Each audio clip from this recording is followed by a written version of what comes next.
I'd never seen built R2 before. It was working and had lights, and I was so excited about it. And I said, I'm building one. And that was it. Every day was Star Wars. Really little, The Empire Strikes Back. Remember the opening scroll? Star Wars is my first movie. It's all the extras. Everyone has a Star Wars story. I'm Jordan Hembrough, and I've turned my passion for Star Wars into a career. Today, I'm in Beaverton, Oregon, to chat with Christina Cato, a fan so inspired by Star Wars, she taught herself the art and science of droid building. Hey, Christina. Hey. How are you? Good. Good. Lead the way, buddy. This is Christina's Star Wars story. I've loved it all my life. My friends, everybody, we all loved Star Wars. So yeah, when we would go out on the playgrounds and stuff, yeah, we would play act our favorite scenes. Who were you? I was Luke. You were Luke? I loved Luke. Yes. When I was a kid, one of the things that I loved about Star Wars was that I could put myself there. I saw myself in the universe. It's a world for everyone. It's a universe that was created for everyone. Talk to me about your very first Star Wars project that you worked on. Sure. So my first project was the first costume that I created in wanting to join the 501st. And so my first project was an officer uniform. But I didn't want to just buy an officer uniform. So I actually drafted and made my own officer uniform. Really? Yes. Any others? Yes, I have 3 other approved costumes with the 501st. I am a stormtrooper, an Imperial combat driver, and the Imperial transport troop driver. So you always loved Star Wars, but your passion came when you were at a convention, right? That's correct. I met my first droid builder 4 years ago. Okay. So it wasn't that long ago. I'd never seen a built R2 before. And it was working and had lights, and I was so excited about it. And I said, did you build this? And he said, yes. And I said, so you're like an engineer? And he said, no. I learned as I built it, I was like, I'm building one.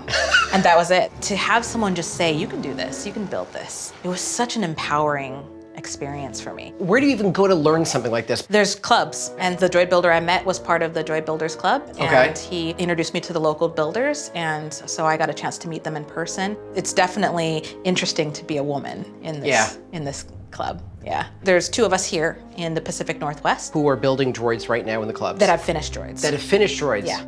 Walk me through, how does even one go about building their own droid? Like, how does it start? How do I do it? It's a process, yeah, and it always has to start with the research. I actually read and researched for 6 months before I made any decisions on what I was going to do. When they started doing the promotional materials for Rogue One and we saw C2B5, I fell in love. I knew I wanted an Imperial droid, and I loved C2. He's a beautiful droid. I just knew, I was like, well, that's my droid. How long did it take you? Well, the first droid I finished was the mouse droid. Oh, you did another one? Yeah, like I say, I'm obsessed. The mouse droid took me 4 months. C2B5 took me a year. A year? Yes. For C2B5? Yes. That's all I did. I would come home from work, I would work on it. Vacation time, I would work on it. I bought a lot of saws and drills and all that kind of thing. The electronics I put together myself. The lights, I actually soldered every single light that's in that droid. I decided not to buy a kit. I wanted to do it myself and learn from that experience. So I did it twice because I had to learn from that experience. C2P5 took a lot of paint, a lot of paint. There was a lot of phone calls, there was a lot of Skyping, there was a lot of crying over the internet. So to get some of the questions answered and figure out when I would hit a rough spot. So then you start talking about yet another droid. BB-8, yes. Okay. And did you finish BB-8 yet? No. I'm so close. So close. I think he's awesome. I love him. Thank you. He's my little boy. So what is the appeal of droids that makes us love them so much as we love the human characters? The special thing about Star Wars is Star Wars gave them a life. I'm so glad we took this job! You don't ever think about the droids as robots. You know, they were something you cared about and cried about and can fall in love with. Are you talking about me? So you were excited when you started. How'd you feel when you finally finished? I'm not gonna lie, I cried. It was, there was a lot of crying. Okay. Yeah, it was, and it continues to be, just an amazingly powerful experience. To not only build the droid, but now to see how it affects other people that I built a droid. I want to share that. I want other people to have that feeling, to have that experience. It's been amazing.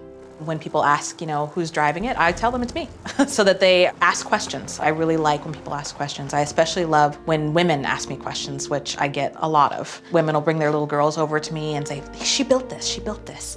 And they get really excited about it. And I love that. I love the joy that I see in other women, seeing that a woman built it. Yeah. Specifically. And, That's important to you. Yes, Yeah. extremely. Your antenna's bent.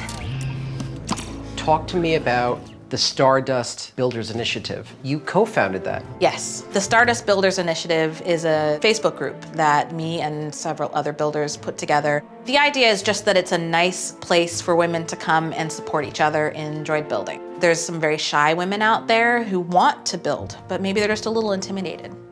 And so we just wanted to give them a place where they could also come and start to blossom and feel excited about it. So you're actually talking to women around the world in different countries who all want to build droids and who are just looking for support. Yes, we can do it as long as you have hands and a brain. Do you look at yourself as a role model for young women?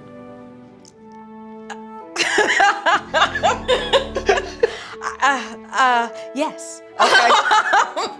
I would like to be. I wasn't a follow your dreams kind of person before I started building. But now I'm all for it. I'm all for learn something and use it. I am definitely a different person now than I was when I started building. In both confidence level and skill level, so many avenues have opened up. It's been just astounding. And I would never have thought to explore any of these things if it hadn't been for this hobby. So what's next? It doesn't end. Okay. It never ends. I have more projects lined up. I'll just keep building them until I run out of room or until someone sends me to Droid Builders Anonymous or something. Yeah. I want to become a droid builder now. Yes, you should. Will you help me? Of course.